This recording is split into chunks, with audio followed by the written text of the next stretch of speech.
Welcome to Toronto Talks, the podcast that brings you the most important stories about money, business, and technology.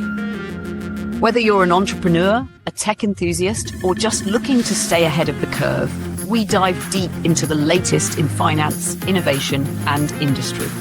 Hosted by Ashraf Amin and Sophie the Sage. We blend human expertise with cutting-edge technology to explore the dynamic world of modern industry with fearless curiosity and wit. Let's get started.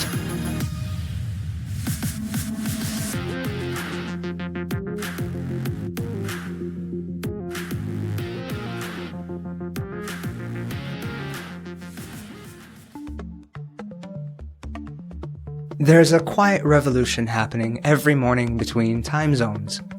At 8 a.m. in Toronto, a designer in São Paulo sends a file that a developer in Lisbon ships before lunch, which an analyst in Mumbai debugs before our dinner hits the stove. Work never sleeps now, it just keeps moving west with the sun. That rhythm isn't science fiction anymore. According to Deal's 2025 State of Global Hiring report, cross-border contracts have jumped 42% year over year, with Canada among the top 5 hubs for remote talent. LinkedIn data tells the same story. Only 8% of postings mention remote options, but 35% of applicants apply to them. It's the biggest mismatch in modern hiring and proof that geography is no longer the gatekeeper of ambition. You can feel it in the texture of every workday. Slack pings sound like accents now. Calendars juggle half a dozen holidays, currencies, and climates. And while that makes life beautifully messy, it also makes it fragile. Because the rules we used to trust were written for borders, not bridges. That's right. For a century, economic mobility meant physical mobility. You move to opportunity. Now the equation runs in reverse. Opportunity moves to you. The OECD says nearly 1 in 4 knowledge sector workers now operates in what they call distributed chains of productivity. They don't share buildings, they share bandwidth. And with that shift, culture itself becomes the new supply chain. So the same way factories once optimized for raw materials, companies now optimize for mindsets. Who can adapt? Who can translate? Who can read a room through a screen? True enough. The World Economic Forum calls it cultural bandwidth, the capacity to sustain trust across difference. And it's becoming a strategic asset. Teams with high cultural intelligence finish projects about 30% faster than monocultural ones, not because they work harder, but because they waste less time translating intent. When diversity turns into fluency, efficiency follows. And that fluency has a shadow side too.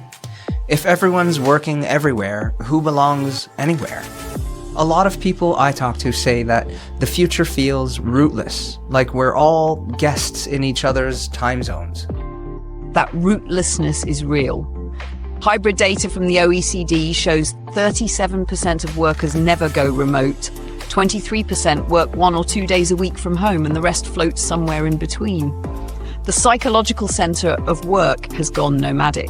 People don't just lose an office, they lose a ritual, the daily proof of belonging that once anchored identity. So the borderless economy gives us freedom on paper, but sometimes loneliness in practice. And that's why cultural intelligence, CQ, is quietly becoming the new leadership currency. Because when teams span 5 continents, the job isn't just to collaborate, it's to cohere. Cultural intelligence isn't about travel or translation, it's the ability to see difference as data rather than noise. It's how trust travels without a passport. That's a beautiful line, trust without a passport. And it sounds like the skill that AI still can't fake, right? Machines can learn grammar, but they can't grasp grace. Precisely. Automation removes routine. Globalization removes borders. What's left to humans is relationship, the ability to create shared meaning when no shared history exists. That's the frontier of work now. The companies winning the race aren't just deploying AI, They're deploying empathy at scale. And that changes how we define success, doesn't it? It's no longer who you manage or where you sit. It's how well you connect through the noise. Quite so. Success used to mean authority over others. Now it means alignment among strangers. The leaders of the borderless era won't be the ones who control the most people, but the ones who can be understood by the most people. So the new infrastructure of the economy isn't roads or rails anymore. It's rapport. Yes, rapport is the invisible infrastructure that keeps global work from collapsing under its own velocity. And like any infrastructure, it needs maintenance. That's why cultural intelligence isn't just a soft skill, it's a system skill. How we keep connection coherent as speed and scale grow. So this episode isn't really about work at all. It's about how we stay human while the world gets borderless. The borderless mind isn't a job trend. It's a civilizational upgrade in how we relate. And the next question is simple but massive. If cultural intelligence is the new human advantage, how do we actually build it? That's where we'll go next. From cross-border teams to cross-cultural leaders, and what happens when empathy goes global.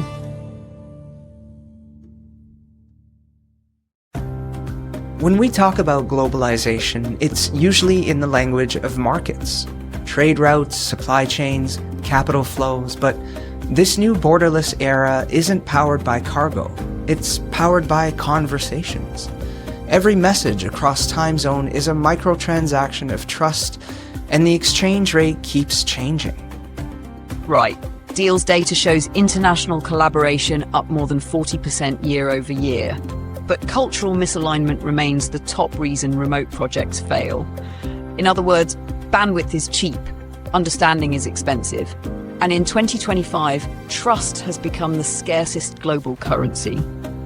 So if trust is the currency, what sets its value?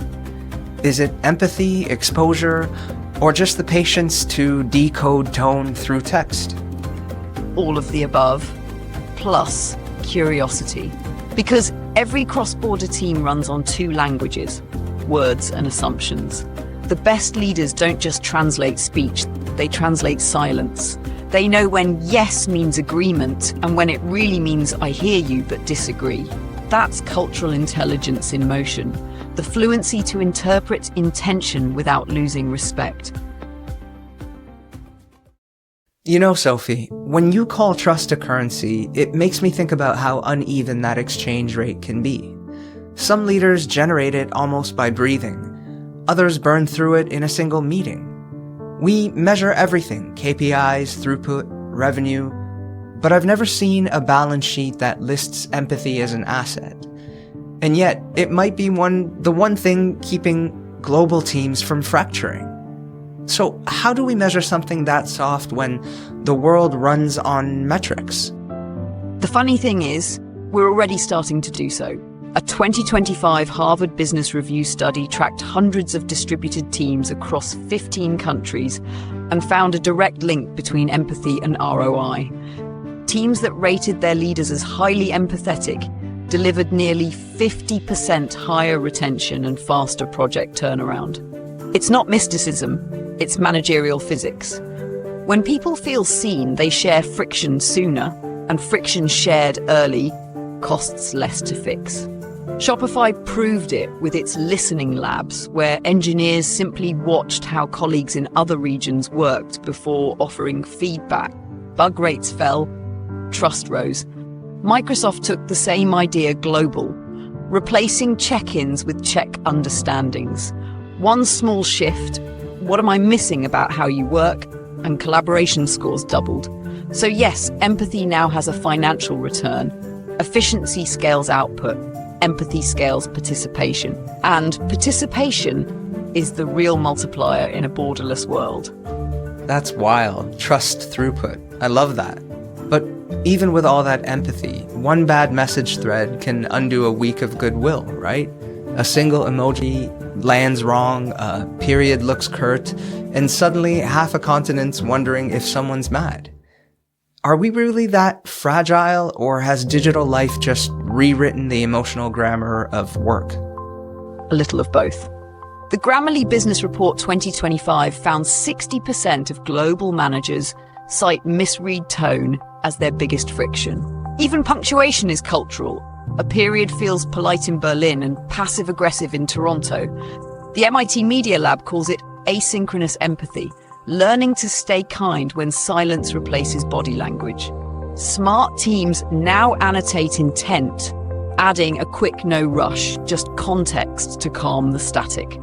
Others teach tone mirroring, match warmth with warmth, formality with formality, because clarity without care still misses the point, and voice bias is part of it too. The Oxford Internet Institute found so-called accent-neutral AI meeting tools still favor North American rhythms. Neutrality, it turns out, usually means majority. That's why some firms are flipping accent training into accent confidence, helping people speak naturally while staying understandable. Because voice is identity. Erase it, and you don't just lose sound, you lose story. Imagine if every voice calibrated the microphone instead of bending toward it. That's the next revolution in inclusion. Communication that doesn't demand translation of self.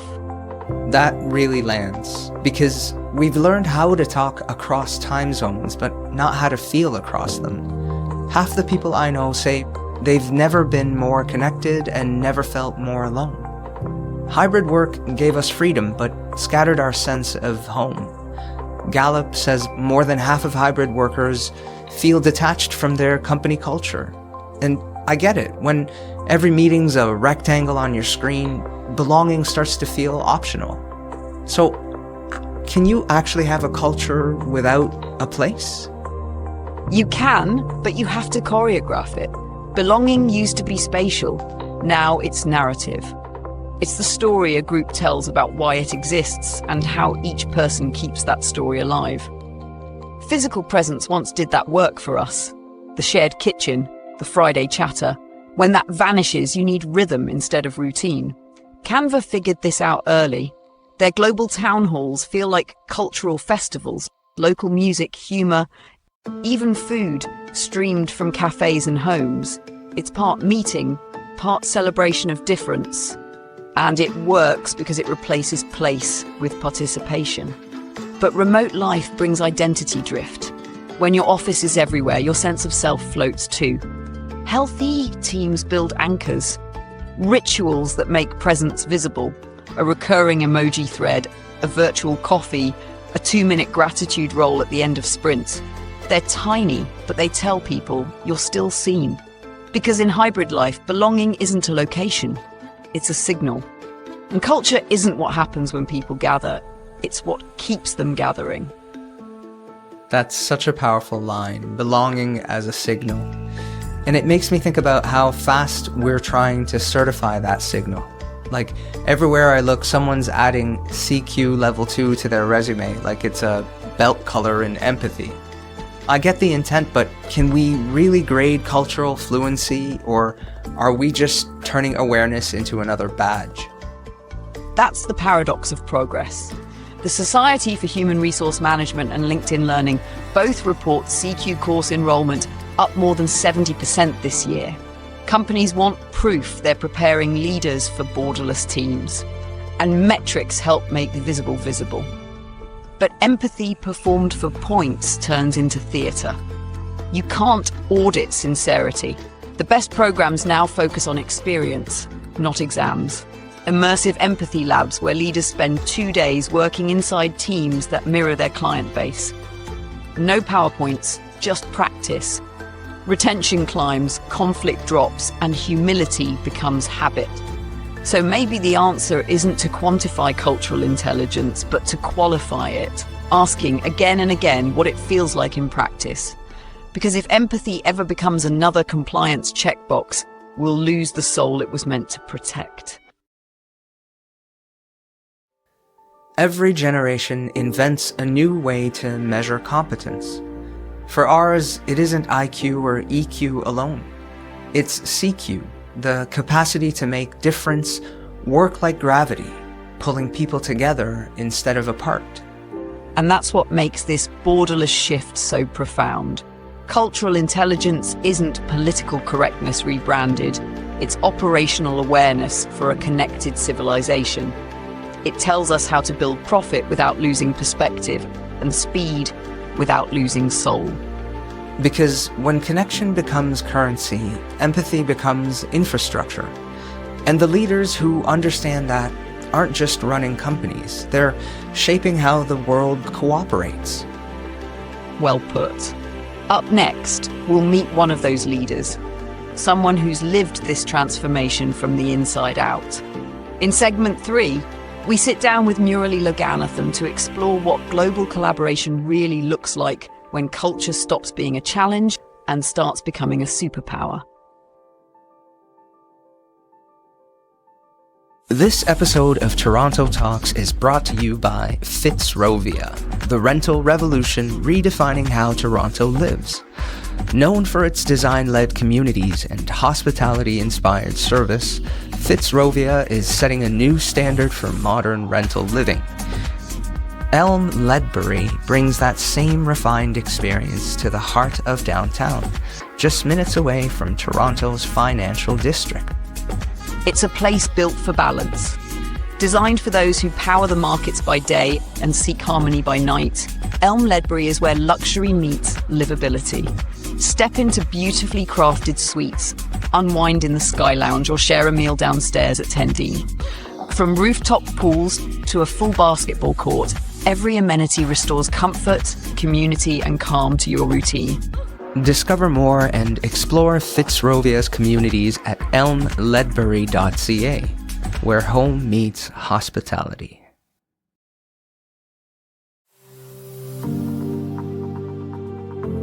So far, we've talked about cultural intelligence as a framework, a set of data points, habits, and soft skills that make the borderless world run.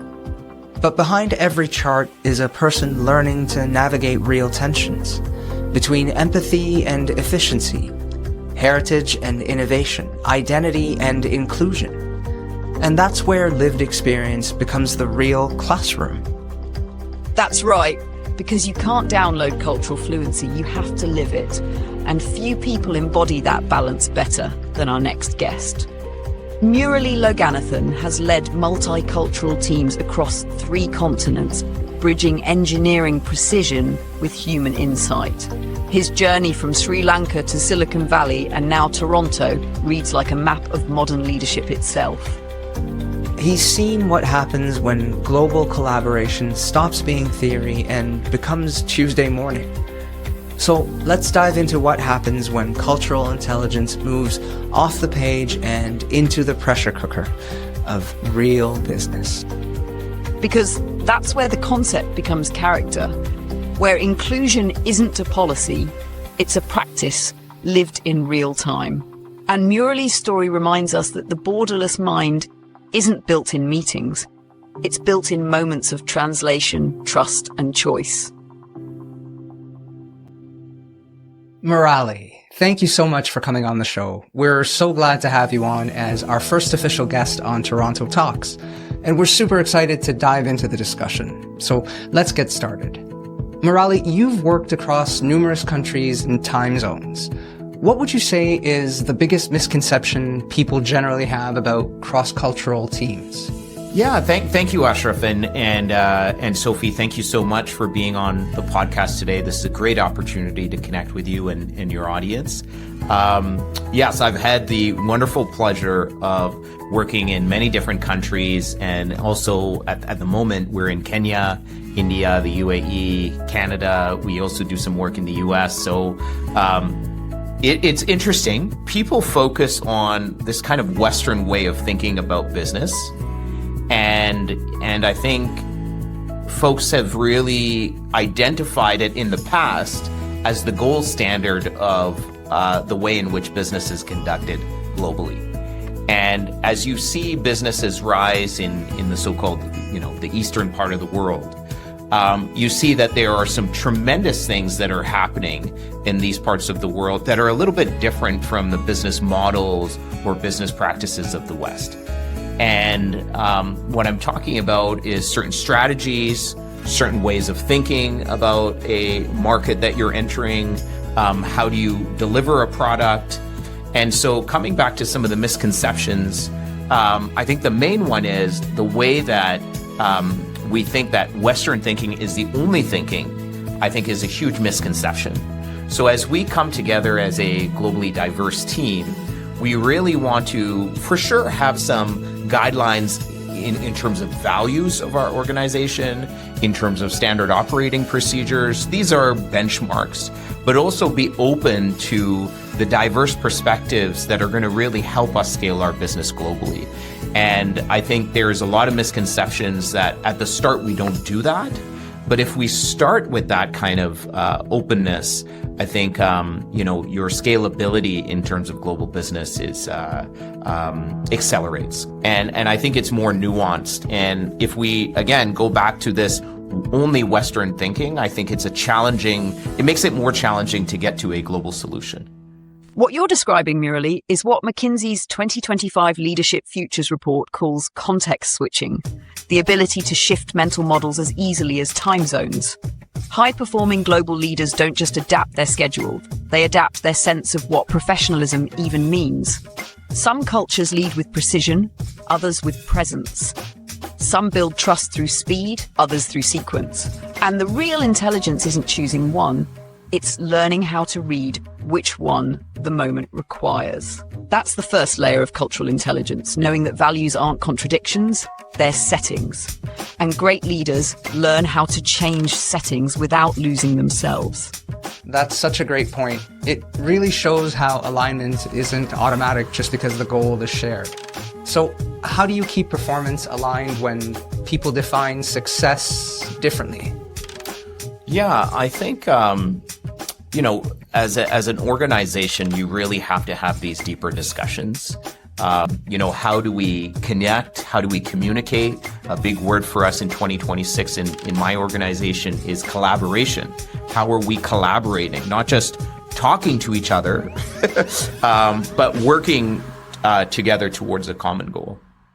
What you're pointing to is something researchers now call semantic equity, making sure people agree on meaning before they align on metrics, because done, urgent, or even success can mean 5 different things across 3 continents. Leaders with strong CQ don't force a single definition, they create a shared one. It turns performance from a scoreboard into a conversation, and that's a leadership muscle. It's not about softening expectations, it's about sharpening clarity. When meaning is equitable, output becomes consistent. The team stops performing for each other and starts performing with each other. It's interesting that you say that, because it feels like the tools that we use seem to shape the culture just as much as the people do.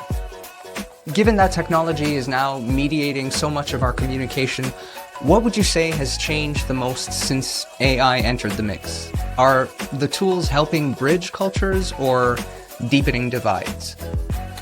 I think it has the potential to bridge cultures, but I think at the moment it's really deepening divides.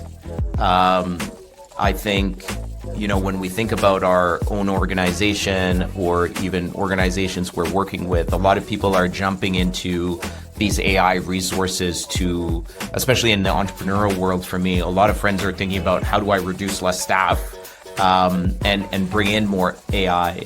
And, perhaps that's a potential, but for me, at the end of the day, it's that human touch that makes a significant difference. It's our differentiator. And I think, especially as a lot of people lean into AI, I think it's important. You should have it within your organization, but you shouldn't forget the importance of the human touch. I'm very interested in how the West, in particular, the US, is looking at AI versus, countries like China. I think China has really, definitely different political systems and economies, but China has really focused on incorporating AI within society and has supported a lot of businesses into that. Again, different political positioning, but in the West, with a more individualistic approach to business, and also as in regards to AI, it's kind of a race to who gets to, I don't know if it's singularity or whatever the ultimate goal is, as opposed to how do we ensure that everyone is lifted up within the AI framework. So again, I think this is causing more of a divide, but AI definitely has the potential to support all of us. This is where the research gets fascinating. Stanford's 2025 Human Tech Lab found that while AI shortens linguistic distance, it widens emotional distance. Translation tools capture words, but they rarely capture warmth, and teams instinctively sense that gap. So modern leaders are learning a new skill, trust calibration. When a machine carries the message, the human has to carry the meaning. Tone, pacing, even the choice to switch into voice instead of chat. These become acts of leadership. Technology can reduce friction, but only people can restore nuance. And in global teams, nuance is often where trust actually lives. Absolutely. Especially now that so many teams are entirely online. Belonging used to happen by accident. Now it has to happen by intention. All right, next question for you here, sir. So you've built teams that rarely meet in person. How do you go about creating belonging when proximity is gone? Staying connected. Collaboration, as I said, is a big word for us in 2026. I also think small teams, small mighty teams, can make a huge difference. And so what we try to do, even though we're global, is ensure that these small teams are getting the support that they need, or getting the engagement that they need.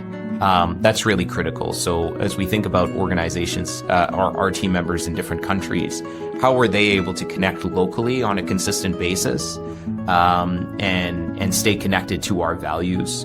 Again, I mentioned we're reevaluating and just kind of looking at our values again. This is, for me, very important because we grew very quickly from an organization of 10 people to now we're at about 150 people. And, when we look at acquiring another business, we're in discussions right now. They're at a similar size. So we will then double up to 300. How do you ensure that those values and those systems are consistent throughout? And systems are one thing. You can use software and automation to support you with that. But values are very critical. And, values are definitely led by your leadership team, your managers, your directors. But that constant touch point, that constant reminder to folks of the values, but of examples of, look, here's where there was a fork in a road where we got to make a decision on where we're going to land. And this is how we chose to remain true to our values. I think these examples are very important. I love that because it mirrors what EY's Global Belonging Index found last year. Belonging isn't an outcome, it's an architecture. Teams that intentionally design rituals, even tiny ones, see a 56% jump in engagement across remote cultures. What your chai hours and holiday rotations do is transform difference into rhythm. They let people feel seen without needing the same room, the same background, or the same history. Belonging used to be a byproduct of proximity. Now it's a product of design. And leaders who treat it that way build teams that feel stitched together, not dialed in. Fantastic.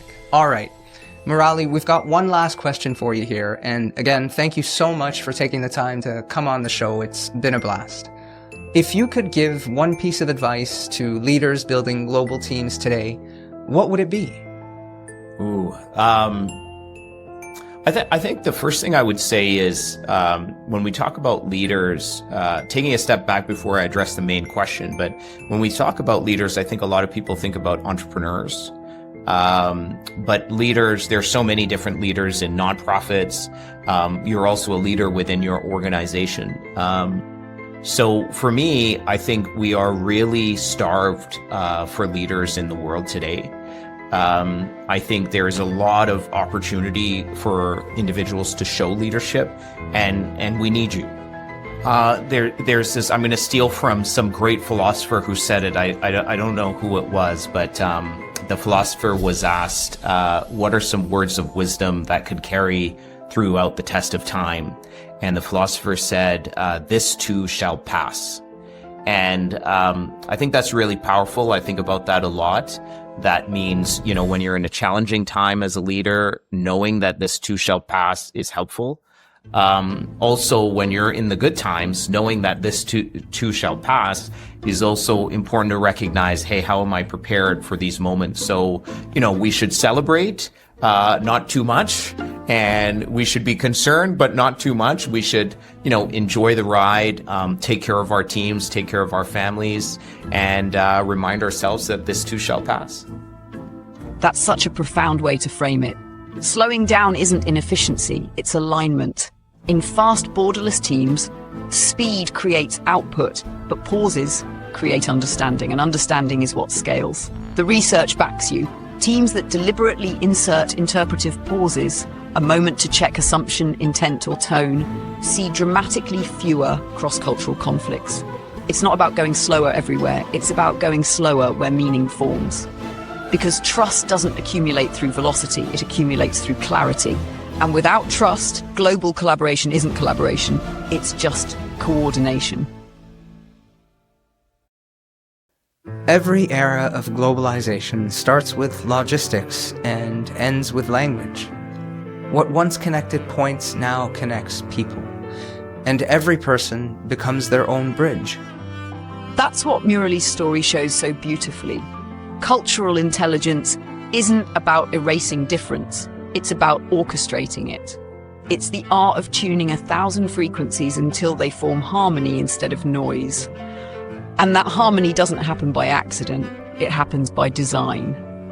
Which means the real test of leadership today isn't how many time zones you can manage, but how many perspectives you can understand. When empathy becomes infrastructure, collaboration becomes inevitable. And that's where we'll head next, to the systems side of the story.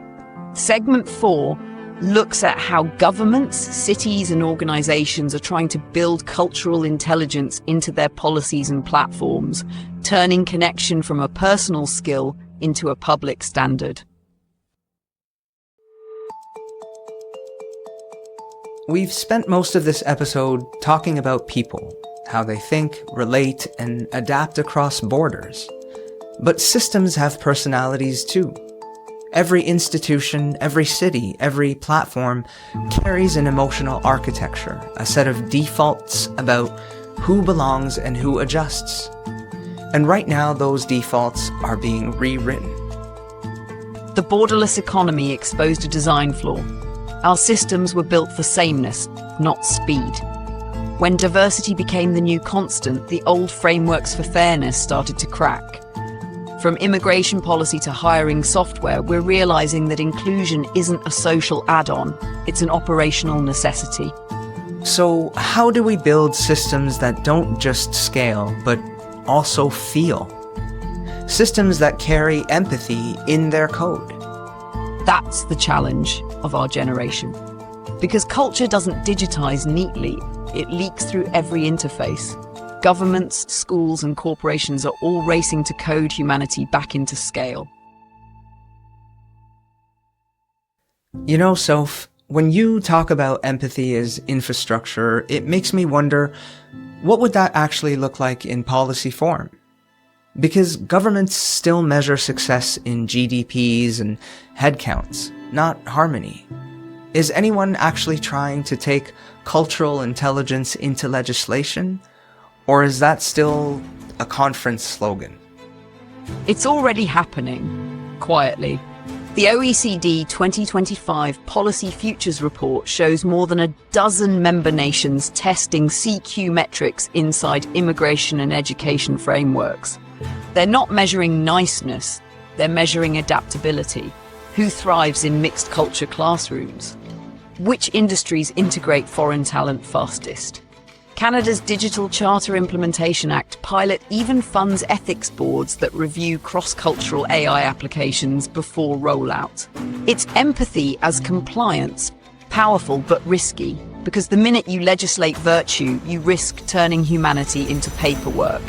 The challenge is keeping policy porous enough to listen, while firm enough to protect. Good governance now means cultural reflexes, not just fiscal ones. That idea, empathy as compliance, is fascinating and a little chilling. But even if governments get the intent right, people still have to use the system. And if those systems don't speak the same language literally and culturally, access isn't equality, it's a maze. Are we designing digital infrastructure for translation or just for speed? Translation is the new infrastructure. The UN Global Digital Compact calls it linguistic plurality in digital governance, and it's changing what inclusion means online. Helsinki's Civic Tech Lab built an AI bot that translates city council minutes into 14 languages in real time. Not to flatten difference, but to make policy legible to everyone who lives under it. The next frontier is interpretive design, interfaces that explain, not just translate. Because access without comprehension still excludes.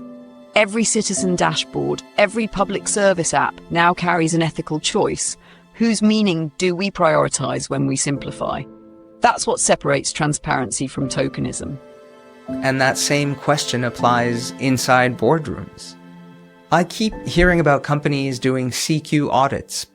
Part of me loves that accountability, but part of me wonders if we're about to turn cultural intelligence into more bureaucracy. Can trust really be standardized? It depends on what we audit. Deloitte's AI Imperative 2020-25 found 72% of Canadian executives now treat trust as a KPI. That's huge progress, but metrics tempt oversimplification. The smartest firms use CQ scorecards that check decisions for representation and reciprocity, not just risk. They ask, who's affected, who's consulted, who benefits? When those questions become habit, inclusion stops being a workshop and starts being workflow. And the data backs it. Organizations running quarterly CQ audits saw a 30% drop in retention gaps across demographics. It's culture treated as infrastructure, not initiative. That's encouraging, but culture doesn't only live in companies, it lives in cities. You've talked before about Toronto being a kind of empathy lab. What are you seeing here on the ground that makes you hopeful? Cities are the prototypes of coexistence. Toronto's Inclusive AI Civic Lab works with Montreal's Mila Institute to embed ethical data principles into municipal algorithms, from transit planning to housing waitlists. They test how code decisions affect lived experience. Something as small as language options on a transit app can change whether newcomers feel empowered or invisible. Urban empathy is pragmatic. It's zoning rules that respect multi-generational households, or digital kiosks that greet people in the city's top 5 languages. And this is where Murali's world overlaps again. His team's civic tech work is proving that diversity isn't a constraint on design, it's a stress test for it. Cities that pass that test become blueprints for nations. That's such a great way to put it, cities as stress tests for empathy. But all of this still circles back to one question. Can we actually teach this? We've been talking about cultural intelligence like a skill. Does that mean the next generation can learn global citizenship the way we learned algebra? They already are. UNESCO's Learning Futures Report 2025 shows 40 national curricula now treating intercultural competence as a baseline skill, right alongside math and literacy. Students practice perspective before profession. Instead of memorizing facts about countries, they simulate collaboration across cultures. A teenager in Nairobi co-designs an app with one in Seoul, guided by an educator in Vancouver. It's empathy rehearsal, because the next workforce won't just work in diversity, it'll work through it. The best education systems now measure understanding in reflections, not exams, asking students, whose story changed yours this semester?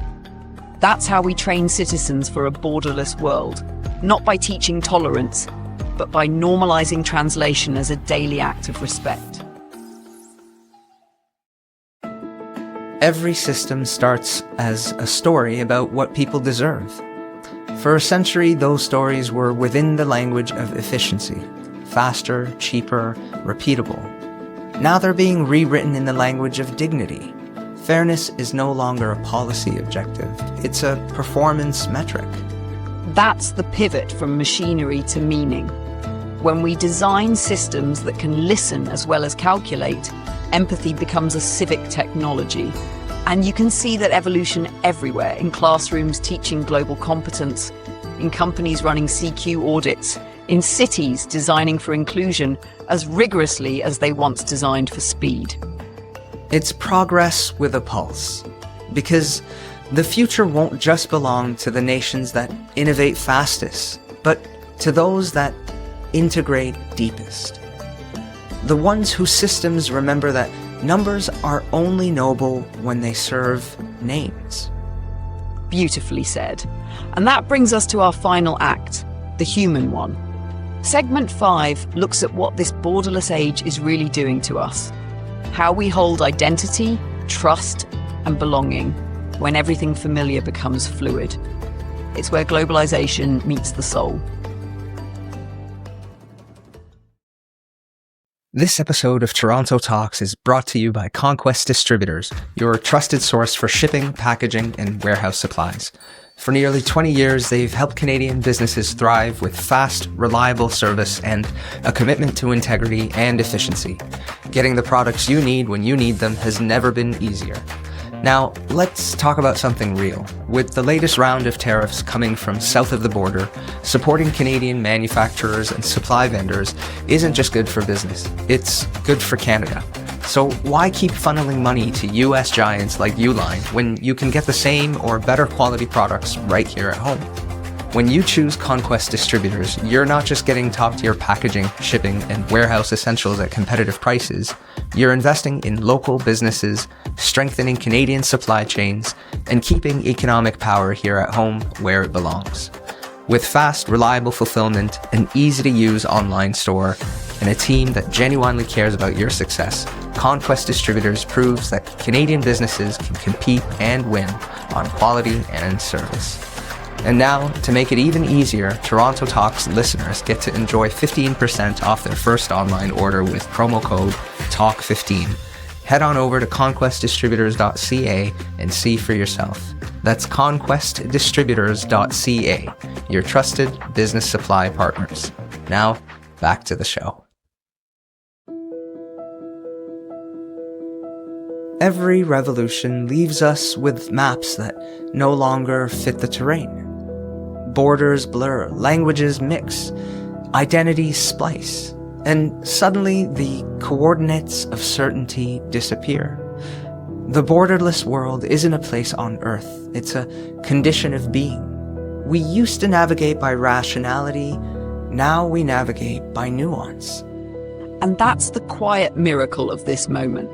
When culture stopped being a boundary, it became a bridge. The same forces that fragment also fuse. The same algorithms that divide can be tuned to translate, but only if we remember that technology is a reflection of temperament. It learns from the hearts that train it. So maybe the real work of globalization was never economic after all. It was spiritual, learning how to stay whole while sharing the world. Every culture holds a piece of the human equation. Together, they solve for meaning. Right on. The borderless mind isn't about leaving home behind. It's about carrying it everywhere.